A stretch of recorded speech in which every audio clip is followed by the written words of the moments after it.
এলপিপির নিয়ে যে ডিসপিউটটা অ্যারাইজ করলো সেটা সমাধান করার জন্য প্রথমে যারা এলপিপির সাথে আমরা ব্যবসা করে সেসব মেম্বারদেরকে আমরা ইনভাইট করলাম, তাদের মতামত নিলাম। তারা আমাদেরকে পরিষ্কার বলেছে এলপিপির সাথে ব্যবসা করতে যেয়ে তাদের কোনো সমস্যা নাই। এলপিপির প্রাইস চ্যালেঞ্জিং বাট কোয়ান্টিটি বেশি, অ্যান্ড প্রাইস কম বেশি নির্দিষ্ট মেম্বারের দায়িত্ব, এটা বিজিএমই নেগোশিয়েট করে না। এরপরে আমরা এলপিপির যে কান্ট্রি হেড তার সাথে মিটিং করলাম, ওখানে ভার্চুয়ালি কানেক্টেড হইলেন হলো এলপিপির ডিরেক্টর, ওনাদের অবস্থানটা জানলাম। তারপরে আমরা আমাদের আমন্ত্রণে বাইং হাউস অ্যাসোসিয়েশনের যারা নেতৃবৃন্দ তারাও আসলেন। এলপিপি পরিষ্কার করেছে এখানে তার কোনো লিগ্যাল অব্লিগেশন নাই। 2022 সালের মে মাসে ইমেল দিয়ে জানিয়ে দিয়েছে যে এফিএসের সাথে তার কোনো সম্পর্ক নাই। সেটা আমার যে মেম্বাররা এলপিপির সাথে ব্যবসা করে তারা অ্যাকনোলেজ করছে, ইয়েস তারা ইমেল পেয়েছে, কোনো সমস্যা নাই। এফিএসের সাথে যারা ব্যবসা করেছে, যারা পেমেন্ট পাচ্ছে, ইতিমধ্যে কিছু গুডস রয়ে গেছে, সেটা নিয়ে এলপিপিকে দায়বদ্ধ করে মামলা করা হয়েছে। আমরা বলছি যে কোনো ক্ষতিগ্রস্ত ব্যক্তি মামলা করতে পারবে, আইনের মতো চলবে, কিন্তু মামলার পরিপ্রেক্ষিতে হয়রানি করা যাবে না। মামলা হওয়ার পরে এলপিপি তাদের লয়ার নিয়োগ করেছে, যারা মামলা করেছেন তাদের লয়ার নিয়োগ করা হয়েছে। চূড়ান্ত সিদ্ধান্ত কোর্ট দেবে যে কি হবে হবে না। এইটা নিয়ে এলপিপি যখন একটা স্টেটমেন্ট দিল, তারা হয়তো বাংলাদেশ থেকে ব্যবসা সরিয়ে নেবে প্রায় 700 থেকে 800 মিলিয়ন। 700 থেকে 800 মিলিয়ন ব্যবসা আমাদের জন্য ম্যাটার করে, এবং এই 700-800 মিলিয়নের মেজর স্টেক আমরা। এফিএসের সাথে যে $6.9 মিলিয়ন পেমেন্ট এখনও আসে নাই, তার মধ্যে বিজিএমের মেম্বারদের হলো 5 মিলিয়নের উপরে, অন্য সংগঠনের 1 মিলিয়ন। এবং বাইং হাউস যারা মামলা করেছে, বাইং হাউস কখনো সরাসরি এক্সপোর্ট করে না। বাইং হাউস হয় বিজিএমএ নাহলে বিকেএমের মেম্বারদের মাধ্যমে এক্সপোর্ট করে। আমার মেম্বারদের কথা হচ্ছে যে তারা এলপিপির সাথে ব্যবসা কন্টিনিউ করতে চায়, মেম্বারদের পালস এটা।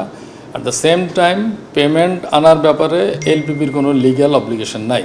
বিজিএমের অবস্থান থেকে এই পেমেন্ট আনার জন্য চেষ্টা করবে।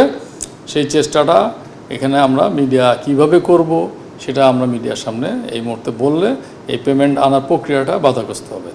যার জন্যই আমরা জয়েন্টলি একটা স্টেটমেন্ট দিয়েছি। এলপিপি চেয়েছিল আমরা একটা স্টেটমেন্ট দিয়ে দিই, আমরা বলছি না, জয়েন্ট স্টেটমেন্ট এই জন্য দিলাম, ওই স্টেটমেন্টে এটাও পরিষ্কার করা হয়েছে যে তারা বাংলাদেশে ব্যবসা অব্যাহত রাখবে।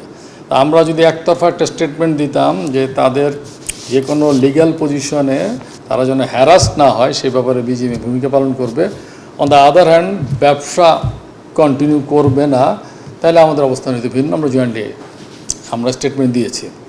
যে কোনো বায়ার এলপিপি সহ বাংলাদেশে ব্যবসা করার অধিকার আছে, যে কোনো বায়ারের অধিকার আছে বাংলাদেশে ব্যবসা না করার। কিন্তু এইভাবে আওয়াজ দিয়ে আমি ব্যবসা করব না, এটার সাথে আমরা একমত হই নাই।